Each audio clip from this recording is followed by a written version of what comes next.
Nous sommes le 21 août 2023. JP, Safine et Naruto réagissent à ma vidéo. Ce trio très soudé fait très rapidement sa place sur Twitch. Jean Portmanov prend la parole juste après.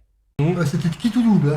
Soit ça a marché très bien, comme là, un temps, c'est formidable, ou soit ça flopait totalement. MDR, s'il savait.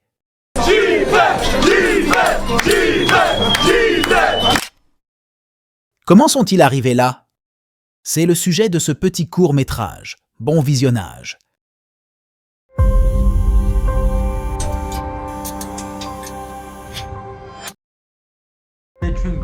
Le 26 août 2023 est la date officielle du premier live du trio au local.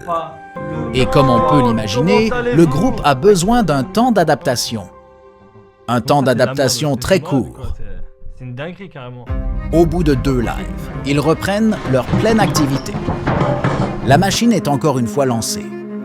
Le 5 septembre 2023 marque le début de l'ascension d'un groupe, mais cette fois-ci, d'un groupe professionnel.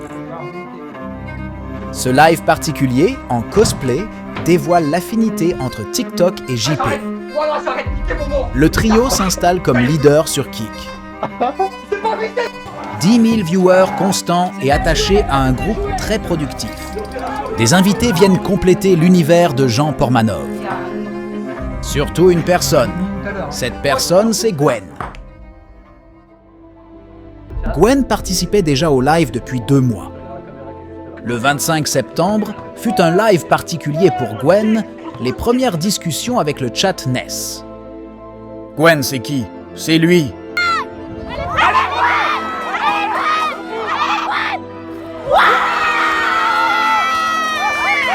C'est aussi un père de famille qui, en live, adopte une attitude et un jugement neutre.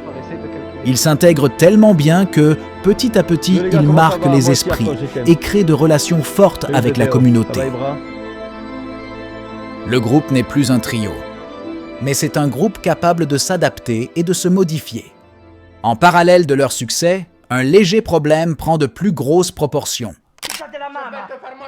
Depuis le début de leur aventure, une partie des internautes n'accepte pas le contenu proposé par ces streamers.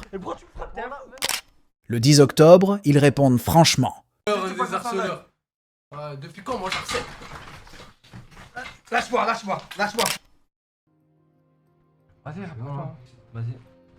Les interventions de plusieurs femmes, le feat avec Naskid et les scènes avec Yo-Yo, le frère de JP, contribuent de plus en plus à l'ascension. Le 19 décembre est un tournant pour le groupe. Il collabore désormais avec Monaco eSport. Ah, vas-y le roi. Donc, les amis, nous sommes pas simplement ambassadeurs d'une équipe e-sport. Comme vous l'avez remarqué, nous sommes partenaires, nous rentrons officiellement. C'est fort. En parallèle, durant cette période, un certain Mehdi du local va se lancer sur Twitch. Ceci aura son importance par la suite. À partir de ce moment-là, ça va très vite pour JP et ses amis. Le contrat, le rythme des lives et la proximité avec leurs viewers commencent sincèrement à être pesants. Alors JP prend une sage décision et décide de prendre des vacances pour souffler. C'est le début des problèmes.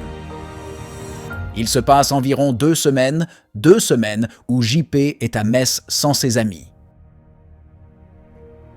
Le 24 décembre sur la chaîne de Mehdi, Naruto s'exprime à propos de JP. Même pas le fait d'être des frères et tout. C'est un business, on a des contrats, frère, on a une société, on a des trucs à rendre, on s'est engagé sur 3 ans, sur des loyers, sur des... Internet. Moi, je vous le dis cash, moi je lui ai envoyé un message, je lui ai dit écoute, si tu rentres pas le 4, je lui ai laissé 1 milliard de chances. Je lui ai dit le 4, il faut monter. J'ai fait 2 affiches, une avec JP et une sans JP. Écoutez bien, je lui ai envoyé les 2 affiches, je lui ai dit écoute-moi bien frérot, choisis bien laquelle je vais poster, parce que si tu viens pas, la tête de homme, tu mets plus un pied au local. L'histoire de la meuf, quand il me dit je vais faire jour de l'an chez ma famille elle me manque. La tête de homme, il n'y a pas un soir où il n'est pas sorti. Mais Ajoutez à ça, des vidéos sur JP en boîte tournent partout. Vont-ils se séparer? Vont-ils faire comme la plupart des streamers? La réponse de JP. Yo, salut les gars, j'ai appelé Naruto tout à l'heure, on a discuté. Je vais faire mon possible pour être présent le 4 pour chef contrôle.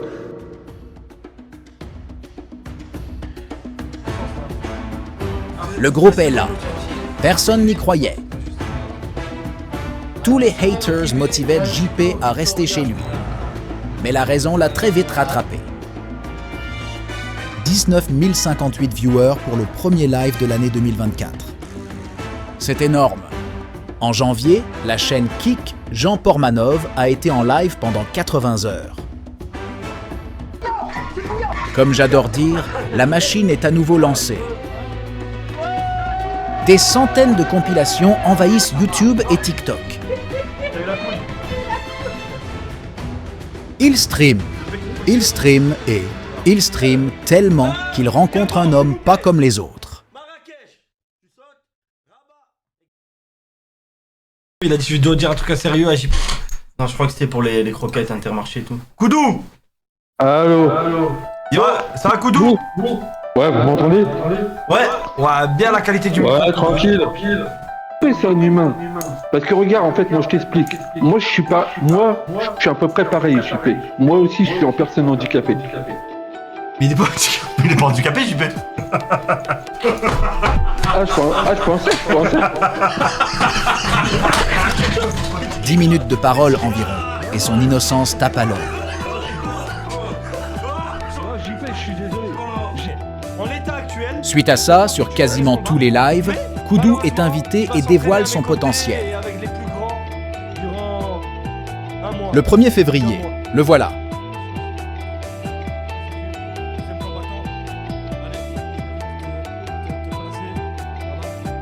Koudou, ayant une vie monotone et complexe, est prêt à faire basculer son destin. On sent une certaine détermination.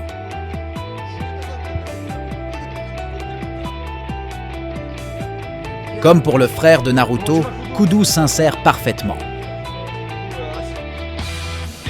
L'opposition entre JP et Koudou est une réelle usine à contenu.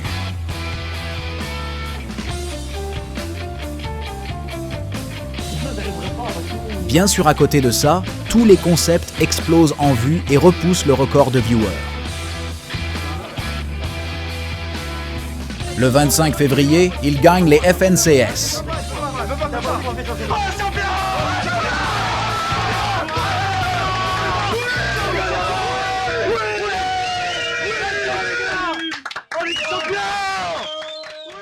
Encore mieux, ils vont obtenir la chose qu'ils n'ont jamais eue, l'accord des internautes.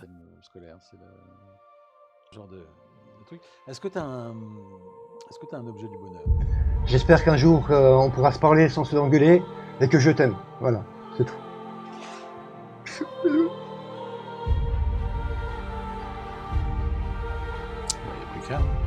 Durant ce live mythique, le local se confie. Désormais, une autre vision de JP et ses amis apparaît. La question est, pour combien de temps? Live après live, Safin, Naruto et son frère Gwen repoussent les limites de JP.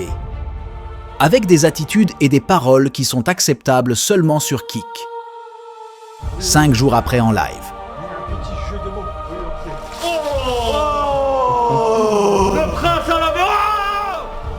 JP ne supporte plus toute cette pression et commet l'irréparable. Monaco, les internautes, les sponsors, tout s'effondre. Véritablement tout. Je suis désolé, franchement. C'est pas grave. Ah si, c'est grave. Si, Oui, c'est grave, mais. Si, il y a plein de trucs qu'on va perdre. Humainement, moi je suis en mode. C'est grave, ben là on va assumer maintenant. On va assumer. La sanction, 1 semaine de ban Kik. 1 semaine où le local s'apaise. Des streamers victimes de situations complexes se sont écroulés. Mais vous vous doutez bien que ça ne se finit pas là.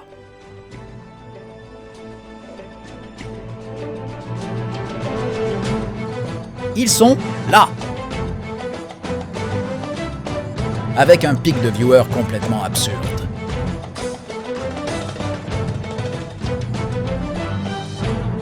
Les sparring, les dates, les émissions reprennent comme si de rien n'était. Le local est vraiment magique.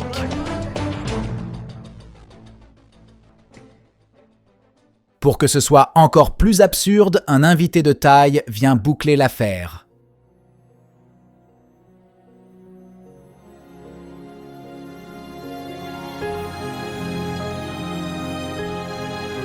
Un live qui restera ancré dans la mémoire.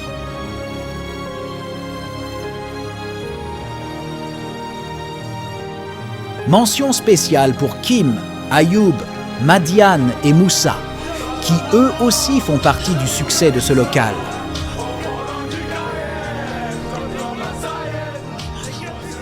Ce live marque la fin d'un arc, mais le début d'un autre.